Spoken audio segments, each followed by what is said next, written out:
been a long time coming, but Gran Turismo 5 is finally here. Polyphony Digital's latest real driving simulator brings a number of new features to the series, but it also recycles a lot of content. This is undoubtedly the biggest and best Gran Turismo yet, but aspects of both the gameplay and the visuals evoke deja vu.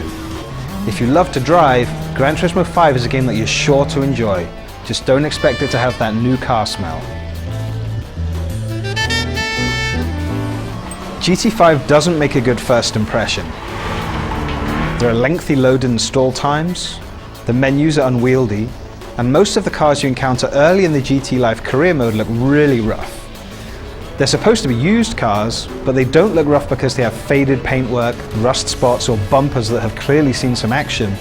They just look rough because, sadly, they look much the same as they did on the PS2. These poorly textured, jaggy-edged standard cars outnumber the vastly superior premium models roughly 4 to 1. And there's not even an option to use the new cockpit view when driving them. Fortunately, even the standard cars are a lot of fun to drive, and if you're a newcomer to simulation-style racing games, you'll find that GT5 is very accessible. A number of the game's driving aids are switched on by default, so if you're a veteran of the series, you might want to turn them off, or at least tone some of them down a bit. If you're finding the game too difficult though, the new Skid Recovery Force option makes things much easier by automatically giving your wheels extra grip when they start to slip. Regardless of your skill level, you do well to complete GT5's license tests, which unlike those in previous games are completely optional. These tests do a great job of familiarizing you with various cornering techniques and the like, and also afford you an opportunity to get a feel for how different types of car handle.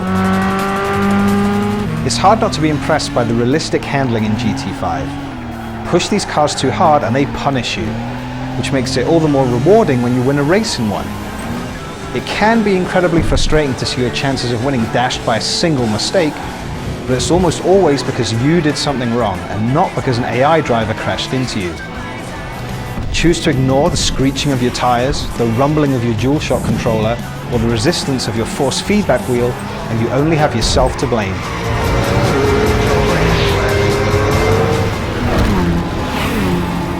The GT Life career mode that you'll probably spend most of your time in is comprised of a number of different event types. A-spec races, where you drive yourself, and B-spec races, where you give instructions to an AI driver, place restrictions on what kind of cars can enter them. These restrictions are lax enough that you can win just by using the best car on the grid for the most part, but they do get very challenging towards the end when that's rarely an option.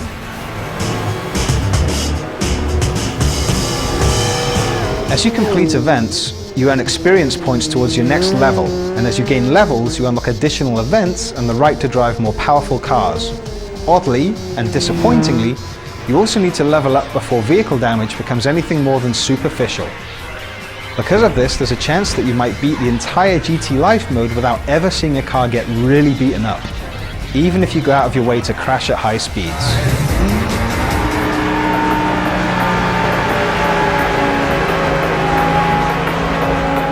One of the best features of GT Life mode is the Special Events category, where you can find kart races, rally challenges, and races around the Top Gear test track, to name just a few. These challenges are some of the best that GT5 has to offer, in part because you don't get to beat them cheaply using overpowered cars. NASCAR challenges are another highlight of special events, and they do a great job of preparing you for the oval races and NASCAR series that unlock toward the end of your career.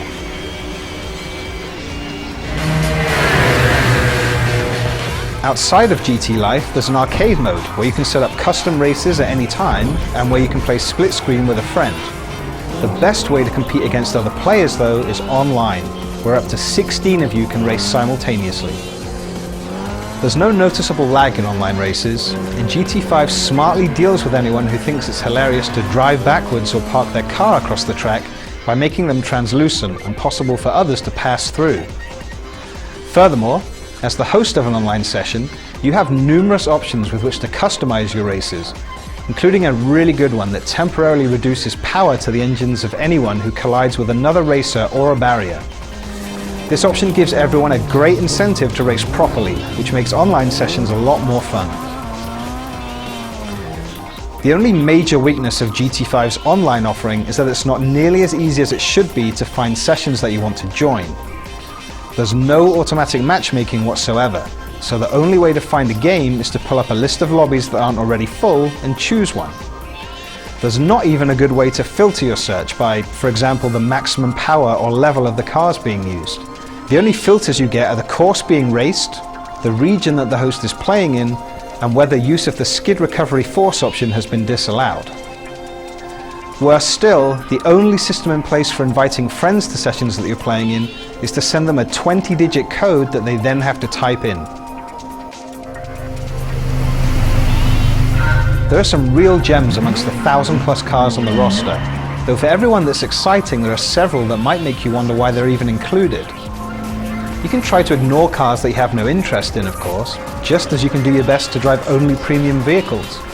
But less desirable and standard rides are everywhere. Even if you avoid buying them, you end up racing against them.